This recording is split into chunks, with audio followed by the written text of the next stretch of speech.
Welcome to Women's Sports Weekly, where women's sports happens every day, but we talk about it once a week. I'm Danielle. And I'm Carolyn. Women's Sports Weekly is a podcast where we discuss the latest news, explore interesting stories, and share our love for women's sports. Follow us on Instagram, YouTube, and TikTok at Women's Sports Weekly Pod. Follow us and rate us on Spotify and Apple Podcasts. We are back. We missed you all, but can't wait to share about our trip to Kenya. Yes. First time in Africa, and it was amazing. We took a trip to Kenya. It lasted 15 days, and we flew into Nairobi, which is the main city in Kenya, but then flew straight to Western Kenya to a smaller city called Kisumu. And then we went to Masai Mara, which is the area that you can go on safari. And then we made our way back to Nairobi. But we wanted to share with you all what we've been up to these past couple weeks and really hope that you've enjoyed the interviews. And when you say Kisumu, yes, but we stayed in villages outside of Kisumu, which was pretty cool, in very rural part of Kenya, and got to do some work for nonprofits and learn about the village life and learn about different tribes. It's definitely an educational trip. Yes, for sure. The culture, the community. So let's dive into the nonprofits just a bit. Our friend Meg has a nonprofit in Kenya. It's called Haki Health, Haki Health. And what she does is she is a pediatric oncologist nurse and traveled to Kenya and found that pediatric cancer, especially a certain kind called Burkitt's lymphoma, was particularly high in Western Kenya.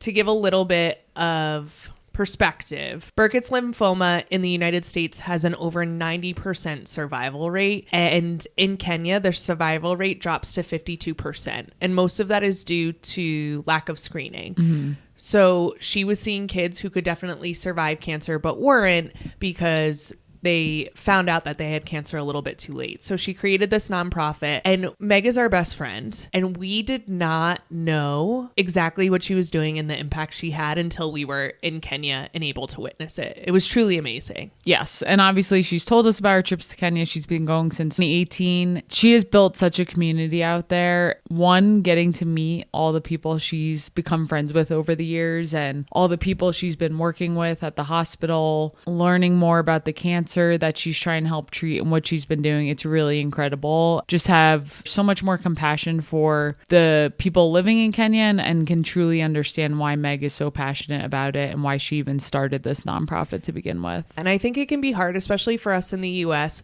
There's so many things that you can donate to. There's so many ways you can be involved in something. And Africa is far away, and it feels really far away. I was amazed, and I know Meg is an amazing person, but I was amazed by the impact of what she has been doing. Yep. So not only is she helping those with pediatric cancer, she's also helping this entire hospital that's running in Western Kenya, this village that uses the hospital. We can ask ourselves, where should we donate? Where should we spend our time? And I really think people should donate and spend their time to places that are meaningful to them. And the work that she is doing there and the little amount of money that can go such a long way. For me, that was the turning point. I was like, wow, $5 here in Kenya, especially in the villages where we were staying, can go so much farther than donating $5 to any nonprofit in the US. It's really, it's crazy that that's the way it is. $5 in Kenya covers an entire family's health insurance for an entire month, an entire family. It was something that I really appreciated being part of, and I'm glad that she was able to show us that. Yeah. How I look at it, one coffee from a coffee shop, that $5, if you could donate, exactly what you said, could be helping out a family with health insurance for a month. It's just incredible to be able to see the impact with our own eyes and now have a better understanding. We want to help promote it as much as we can now because we understand and have met the wonderful people there and have a better understanding of kind of what they're going through and what help is needed, and to be able to have an impact here and there is great. We understand that it's hard to get a full picture without going there, and obviously not everyone has the means to travel halfway across the world to Kenya, but I do recommend looking into Haki Health at least and getting a better understanding of what the organization stands for and how you could help if you're interested. The other thing that I just want to point out is that it's not Meg or Haki Health going in and telling the hospital, telling the community what's best for them. time. The community, the hospital know exactly what's best for them, and they just are lacking the resources in order to make it happen. So Meg is by no means telling them what they should be doing. She is just providing them with additional resources so that they can do their job better. And to me, that's an organization that I want to put my money into. Be one that is community led, one that is led by the people who are running the hospital, who are on the ground, the doctors and nurses there, and we just provide the financial resources to make it a little bit better. The people that we met in Kenya were amazing. I just kept thinking, wow, especially when we were in the villages, these people do not have much. They don't have running water. They don't have electricity.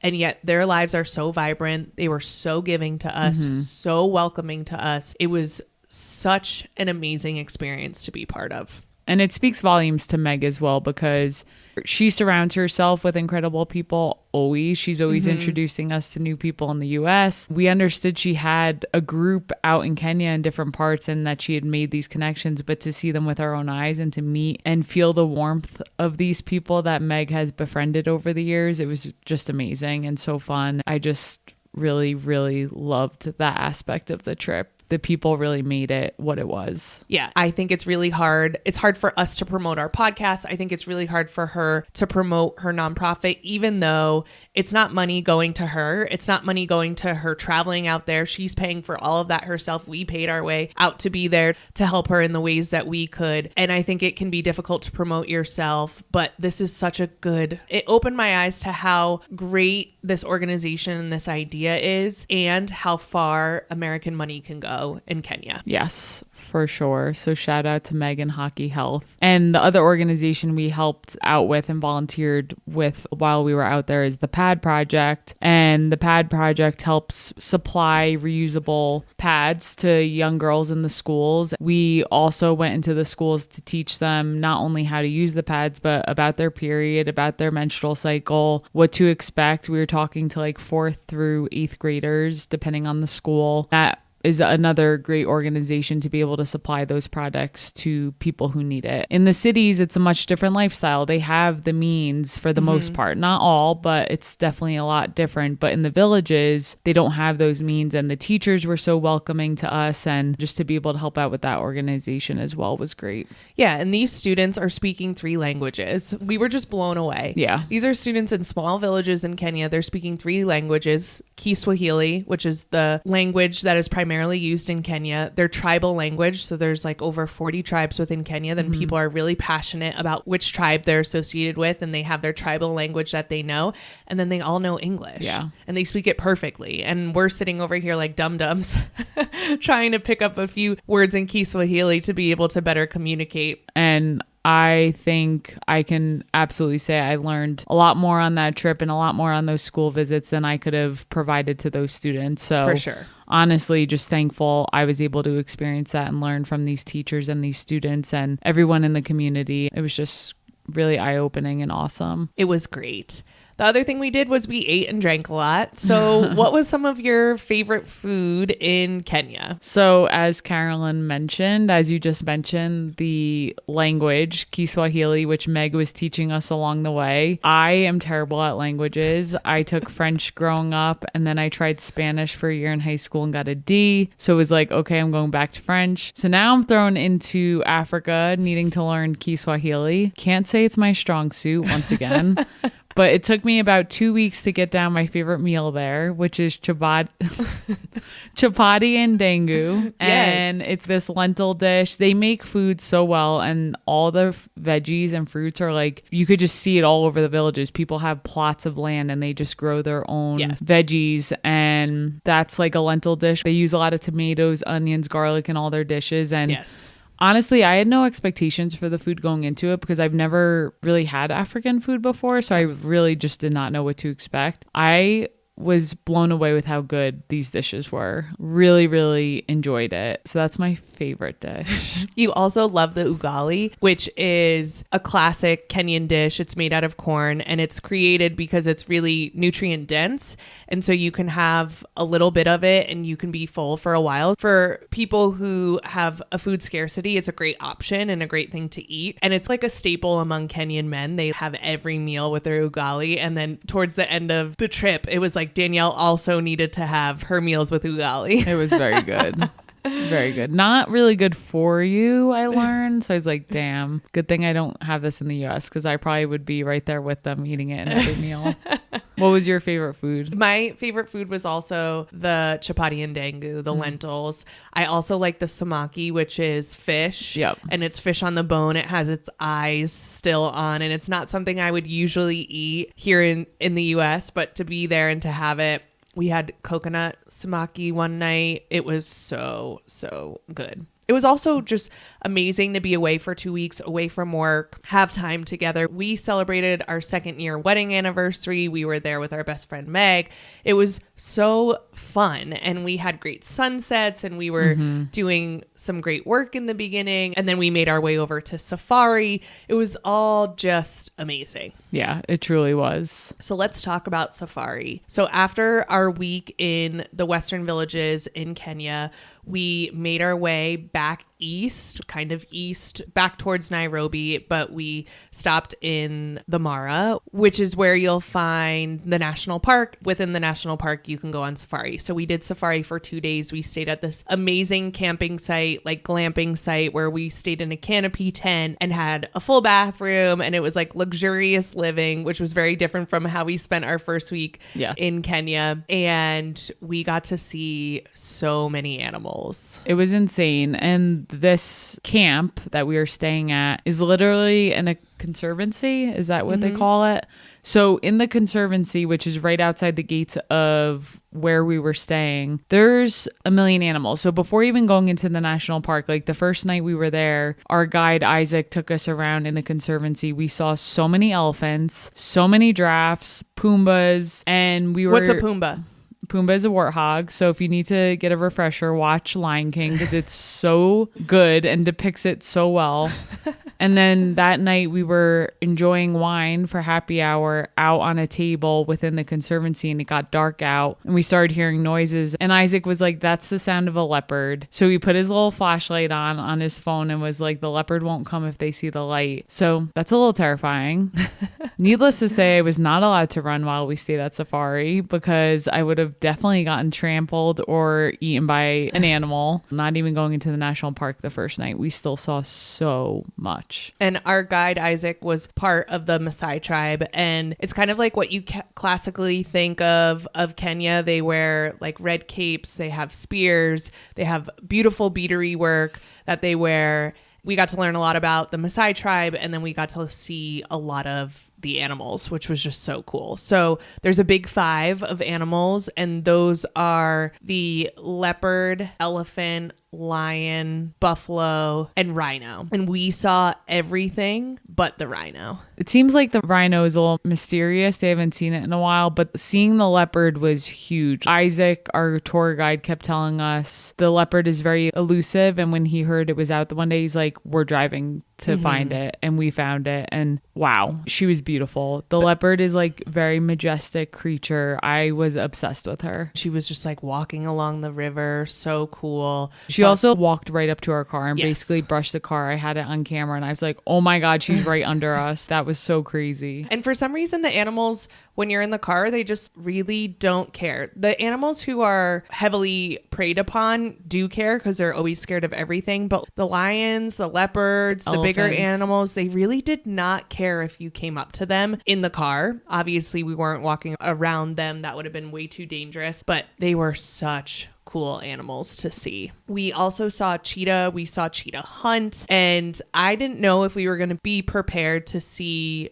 animals eat other animals, and I was a little bit nervous about it, and I was like, I don't know if I want to see it. But when I was out there and you see how hard it is to get food, you are almost rooting for the animal that's hunting because you know that they need to eat, and that's just what they need to do. We got to see 2 separate cheetah chases. So a mom with 4 cubs was one, and 2 male cheetahs that stay close together. I definitely didn't know if I'd be prepared to see that either, but you're rooting for the cheetahs in those situations because they work so hard for their food, and it's hard all around for sure to see a little Pumbaa die, but it's also pretty cool. Yeah, poor Pumbas, poor warthogs are at the bottom of the food chain, and they are so cute. Yeah. Elephants is my favorite animal by far. However, seeing the warthogs, the Pumbas. They're so cute and they're so ugly. And they're just at the bottom and they get chased around a lot. And we saw a couple get eaten, but they were my favorite animal. The little, wow. Yeah, the little piglets were just so sweet. And we learned so much. We learned so much about mating behavior. We learned so much about the animals and their tendencies. It was like National Geographic documentary, but in real life. For sure. What was your favorite animal? Oh, I'm so torn. It's between the leopard and the female lions. I just loved both. I love how the lion prides stick together, and I love seeing the mom interact with the cubs. The leopard was interesting because she was on her own, so I wish I could have seen her interact with other leopards, but it's a toss-up between the leopard and the lions. I was just really amazed by both of them. And the male lions are pretty lazy, and Yeah. the females, of course, are doing everything. They're leading the hunts. They're taking care of the kids. Yeah, they literally hunt down the food so Yes. that the rest of the pride can eat. And I'm like, shocking, no surprise there. They were awesome. So from there, after safari, we went back to Nairobi, which is where we flew into, and had a couple days in the city to end out our trip. We had a great dinner. We had 2 great dinners with our friend Meg's friends who lived there. And it was just like a perfect ending to the trip of just connecting with people, reflecting on an amazing 2 weeks and getting that time in the city. And the city was so completely different from the villages. It felt like a bustling, normal city that you see anywhere, minus the insane driving. Oh my gosh. But New York City driving is crazy as well. But in New York City, they do adhere to stoplights. And in Nairobi, there are limited stoplights. Most of it is roundabouts, and people just fly through. None of it makes sense. Terrifying. We had to drive from the Mara, from Safari to Nairobi, and it was the scariest drive I've ever been in my entire life. I thought I was going to die. What was your favorite part of the trip? It's very hard to choose a favorite. I loved our morning runs and watching the little kids walk to school and just seeing people on their day to day. I loved all the people we met. But I have to say my favorite day was our unexpected extra day in Kisumu. Yep. We just laughed so hard that day. Kisumu's on Lake Victoria. It's not on a coast, but this lake is massive. So they have a lot of beach bars. And we went to several beach bars that day. Meg accidentally ripped her pants and literally had a whole like right in the middle of on the seam of her butt. So we just stopped at a tailor that's working in this hut. Meg shows her pants. She takes them off. The girl just sewed them right up, and we were back on our way. Yes. And there were just so many funny things that happened that day, and just getting that unexpected extra day to explore was probably my favorite day. Yeah, for sure. How about you? Yeah, mine was also in Western Kenya when we were in the village, not in the city of Kisumu, but we were in the village at that time. And Meg has a friend who's also a tailor, and he invited us to come over and see his family. We made mandazi, which is like a fried dough ball, but doesn't have as much sugar as I would put on it. I would definitely put powdered sugar on it if it It's were like up a to me. zeppoli without powdered Yes, sugar. it's still delicious. And we made it with his family and got to meet his entire family. He also made us, we picked out fabric and we gave him a pair of our pants that we like. And he made us each a pair of pants that are just so I'm cool. obsessed. Spending time with him and his family, getting to meet his kids, getting to meet his wife, getting to do that with them was definitely a highlight of my trip. Yeah, that was a really cool day. I agree. I love that as well. So want to mention one more time, hockeyhealthkenya.org. It's HAKI health. And you can donate. You could donate $5 if you'd like. You could just learn more about them. You could share about them on Instagram. I know that we will be doing that as well. The money goes such a long way to helping people who know exactly what they need, but just need a little bit more resources to get there. The other thing that I want to mention is we are always on the lookout for women's sports, and there was a lack of women's sports within Kenya, especially in the villages. Yes, absolutely. There were a few times where Meg was hyping me up saying Danielle runs marathons and telling her friends that. And of course, everyone talks about Kipchoge, who is an amazing male runner. Most people know who he is if you're into running, from Kenya, and grew up in Kenya, trains in Kenya. And one of the things we'll talk about today, and one of the things I was advocating for, I was like, yeah, you also have great female runners in Kenya who are incredible marathoners. One of the highlights we'll talk about today was about Ruth Chepingetich, who broke the world record while we were on the trip, and I was hyping her up to everyone. I was like, yeah, well, do you know Ruth Chepingetich? Some people did or acted like they did, but I'm like, your women runners are just as incredible. In the Villages, definitely not many girls, if any, did we see playing sports, and hopefully over the years, clearly the Villages are a lot behind where we are, so hopefully women's sports is one of the things that will catch up with everything else, because obviously we're passionate about that.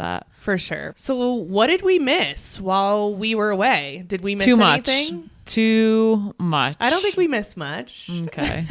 So we're going to do a few quick takeaways from what we missed in the past couple of weeks. The Orlando Pride, NWSL, are no longer unbeaten. They had their first loss to the Portland Thorns, and then they lost to Gotham Craziness. That is crazy. The second thing, which I just mentioned, Kenya's Ruth Chepingetich broke the world record at the Chicago Marathon. Chicago Marathon is notoriously a very flat course, and a lot of people break world records. Kelvin Kiptum, who unfortunately passed away last year, he broke the record for the men's. He's also from Kenya. So 2 years in a row, Kenyan runners on both the men's and the women's side broke the world record at this marathon. She finished in 2 hours, 9 minutes, and 56 seconds. She's the first woman to ever finish a marathon in less than 2 hours and 10 minutes, beating the previous world record by almost 2 full minutes. Just incredible. So cool for her. And it was thought that it couldn't be done. You know how it takes so long where it's like, oh, can the women get under 2:10? And now that it's done, it's like, I bet we're going to see a lot more people do it now that people know it's possible.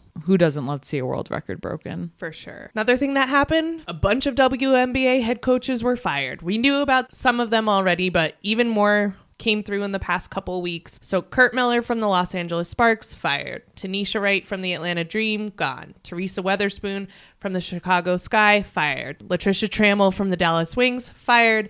Eric Tebow from the Washington Mystics, fired. So there's going to be a whole new coaching staff happening in the WNBA next year. Yes. Also, WNBPA, which is the Women's National Basketball Players Association, opted out of their CBA and heads to the negotiating table. This will push for revenue sharing, retirement, pregnancy, and family planning benefits. Yeah, and we talked about this in a previous episode about the historic CBA that was signed in 2020 for the WNBA. And it's no surprise that the WNBPA, the Players Association, is opting out of the CBA after this historic season. They deserve to get revenue sharing. They deserve everything that they ask for. And obviously there's going to be pushback from the WNBA, but excited to see what could happen here. This goes through until next November. So this is going to be a long road now from this opt-out, but no surprise to see them opting out to create some better working conditions and some more money for the players. We also missed the WNBA finals. We were so sad to miss it. They were playing at 3 a.m. Kenya time. This past weekend, we actually watched Game 5. We were watching highlights all throughout, but wanted to just spend a little bit of time because we missed it so much talking about the WNBA finals. So let's get into it. When we left for Kenya, it was Game 1 and we were in the airport waiting to board our flight with it on our phones, like, oh my God. And then of course we had to get on our flight and miss the ending of the game and saw it when we landed. When we got home this past weekend, we were like, we need to watch the replay of Game 5. I think it would have been a big commitment to watch all 5 games. So we were like, let's at least watch Game 5 so we can really get a taste of what happened, because the highlights never do it justice. Yes. So this WNBA finals, the series featured comeback wins, insane individual performances from both sides, and multiple overtime games, and it came down to Game 5. The New York Liberty beat the Minnesota Lynx 67-62 in overtime. Which means my prediction was wrong, even though I still think Minnesota should have won that game, and we'll talk more about that and the reason why, but they didn't. This is the New York Liberty's first franchise title ever. This was their 6th time in the finals, and they finally did it. That's a rough go 5 finals without winning, and then your 6, you barely pull it off. Barely. You're one good call away from losing that game. Seriously. And some of their top players did not perform particularly high. Minnesota really dominated the first half. When we were watching, we knew the ending, and we were like, we cannot believe that the Liberty are somehow going to win this, because Minnesota just looks so dominant. But Minnesota came out a little bit flatter, a little bit more on edge the second half. In the third quarter, yeah. But the first half, it was totally in their hands. It took a few minutes for the Liberty to even score a single basket. Yeah. And if I was watching that game live and I kept saying it on the replay, I would have said Minnesota has this game in the bag. It's crazy. Like you mentioned, New York's top scorers did not put on a great show. Sabrina Ionescu, she struggled. She went 1 from 19 from the field. She didn't score until the fourth quarter. Brutal. I think you looked this up online. It was like the first time since 1980 since someone went 1 for 19. Yeah, I don't remember what the stat was, or that was on Reddit, so I don't know. You take that stat with a grain of salt. Okay, don't quote us on that, but whatever it was brutal, and I don't wish that upon anyone. No. And the 3-pointer was really not working for either team. No. Minnesota had some really good looks towards the end of overtime that could have evened up the game, put them ahead, and they just weren't falling. And for New York, they were 2 from 23 from the 3-point line. They were shooting 8.3%. Yikes. That is brutal. So let's talk about the reffing, because we heard about it. We saw it on social media. We watched the game this past weekend. And I think overall, this entire season, the reffing has been questionable, and the reffing continued to be questionable, especially in this game 5. What else is new? I feel like we're always bashing refs, but I feel like you get paid way too much to be that bad at your job. I feel like they deserve it. So let's talk about the end of the game. So it's the end of regular time in the fourth quarter, and Alana Smith from the Minnesota Lynx gets called for a foul on Breanna Stewart with 3.9 seconds left in the game. At this point, Minnesota is up 60-58. Breanna Stewart had just missed 2 foul shots in a row, the previous possession, and the quote-unquote foul that they called. You were also questioning, did Stewie travel? It was just like nothing about that play should have gone in New York's favor. Did not look like a foul to me. Absolutely not. She had all ball and barely even touched the ball. But the thing was, they challenged it. Minnesota Lynx challenged it. And somehow the refs did not overturn it. If you want to cry conspiracy theory, I would be like, it never comes down to one play. And that was a bad call. And Kathy was wearing a New York City dress. Yeah, that was also not right. A little suspect. You know, we love to talk about Kathy, but sometimes she just makes decisions or says things where I'm like, oh my gosh, you just need to talk to one PR person, just one, before you put on some clothes or before you go out there and talk to someone. And if you're wondering who Kathy is, Kathy Engelbert is the commissioner of the league. So that's who we're talking about. We feel like we can call her by her first name because we've hung out with her. And Carolyn gave her a big hug. The foul occurs, the non-foul foul occurs, and Breanna Stewart, although she missed the 2 free throws before, she hits both to force overtime. To tie the game. That wasn't the end of the fourth quarter regulation. The Lynx did have a good look at the basket. Yeah. Kayla McBride had a nice 3-point attempt and unfortunately just could not make it. So yes, then it went into overtime. And then within overtime, the Minnesota Lynx had 6 overtime turnovers. It was a really ugly game for both teams. They went into overtime 60-60, and the final was only 67-62. The Lynx just looked deflated going into overtime, especially Kayla McBride. I feel like after she missed that 3, she was a little disappointed. And multiple Lynx players had so many fouls. Like Nafisa Collier ended up fouling out in overtime. Minnesota Lynx only scored 2 foul shots in overtime. That's terrible. It was not good. Nafisa Collier, who fouled out, did have 22 points with 7 rebounds. Kayla McBride finished with 21 points for the Minnesota Lynx.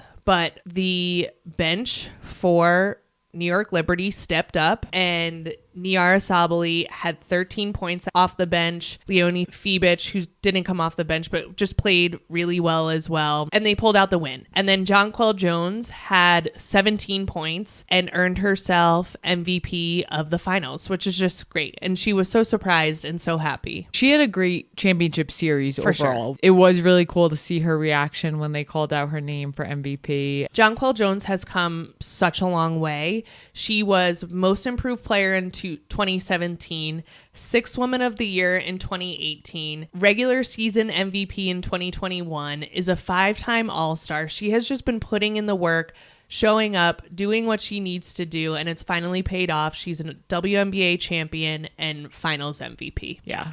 Good. Great for her. And the whole team was just super excited to bring home a championship for the first time in franchise history. The New York Liberty's owners seem like really cool people. Oh, they are. Again, we've talked about in previous episodes the New York Liberty and what a great example they are of investing in a team and seeing the turnaround. When they were under their previous owners who were actively trying to make them look horrible, they moved them to Westchester. They were playing in front of 2,000 fans. The Size come in and they completely turn it around. They bring them to Barclays Center. They start investing. They are giving them chartered flights and getting fined for giving them charter flights because they thought that it was important. You see what happens when there's a solid investment. Yep. This was New York's first basketball championship in 51 years. Between MNBA and WNBA. Exactly. Because the Knicks and Nets are so stinky that they cannot figure out a way to win a championship. The New York Liberty come home and they make it happen. On top of that, the WNBA finals game was the most watched finals game in 25 years. It averaged 2.2 million viewers and was a 142% increase from last year's finals clinching game. Just overall, an amazing WNBA season.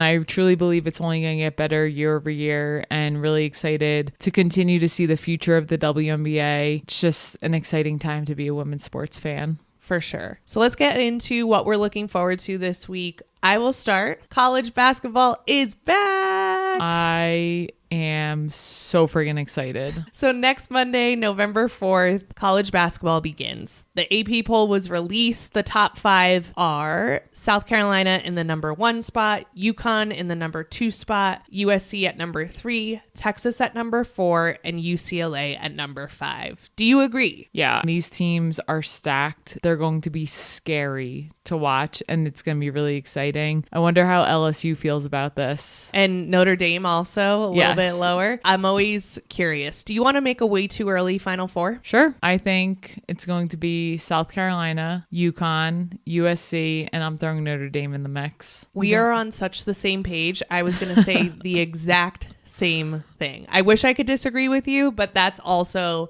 what I think. Look at you turning into a little Notre Dame fan finally after all these years. You know, if you just stick around long enough and you get to know the players long enough and you have a wife that continues to just continue watching, it happens. Yeah, it does. I'm proud. So number 1, South Carolina takes on Michigan at 7:30 p.m. Eastern time in Las Vegas on TNT on Monday, November 4th. Should we go to Vegas? I mean, I'm not going to say no.